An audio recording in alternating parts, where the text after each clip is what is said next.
That sunny September day was full of surprises.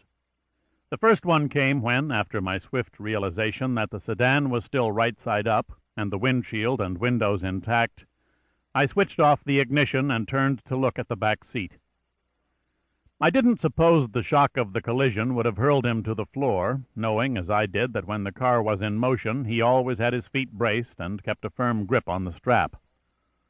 What I expected was the ordeal of facing a glare of fury that would top all records. What I saw was him sitting there calmly on the seat with his massive round face wearing a look of relief. If I knew his face, and I certainly knew Nero Wolfe's face, I stared at him in astonishment. He murmured, "Thank God," as if it came from his heart. I demanded, "What?" "I said, thank God." He let go of the strap and wiggled a finger at me. "It has happened, and here we are. I presume you know, since I've told you, that my distrust and hatred of vehicles in motion is partly based on my plerophory that their apparent submission to control is illusory, and that they may at their pleasure, and sooner or later will, act on whim. Very well, this one has, and we are intact. Thank God the whim was not a deadlier one. Whim, hell, do you know what happened?" "Certainly." "I said whim. Go ahead." "What do you mean, go ahead?" "I mean go on. Start the confounded thing going again." I opened the door and got out and walked around to the front to take a look. It was a mess. After a careful examination, I went back to the other side of the car and opened the rear door and looked in at him and made my report. It was quite a whim. I'd like to get it on record what happened, since I've been driving your cars 9 years, and this is the first time I've ever stopped before I was ready to.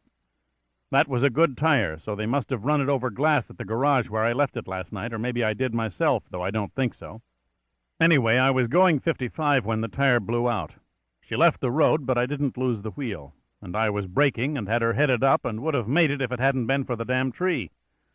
Now the fender is smashed into the rubber, and a knuckle is busted, and the radiator's ripped open. How long will it take you to fix it? I can't fix it. If I had a nail, I wouldn't even bother to bite it. I'd swallow it whole. Who can fix it?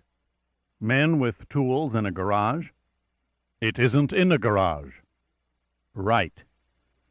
He closed his eyes and sat. Pretty soon he opened them again and sighed. Where are we? 237 miles northeast of Times Square, 18 miles southwest of Crowfield, where the North Atlantic Exposition is held every year, beginning on the second Monday in September and lasting... Archie, his eyes were narrowed at me. Please save the jocularity. What are we going to do? I admit I was touched. Nero Wolfe asking me what to do. I don't know about you, I said, but I'm going to kill myself.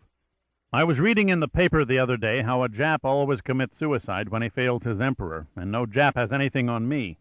They call it seppuku. Maybe you think they call it harakiri, but they don't, or at least rarely. They call it seppuku. He merely repeated, What are we going to do? We're going to flag a car and get a lift, preferably to Crowfield, where we have reservations at a hotel. Would you drive it? Drive what? The car we flag. I don't imagine he would let me after he sees what I've done to this one. Wolfe compressed his lips.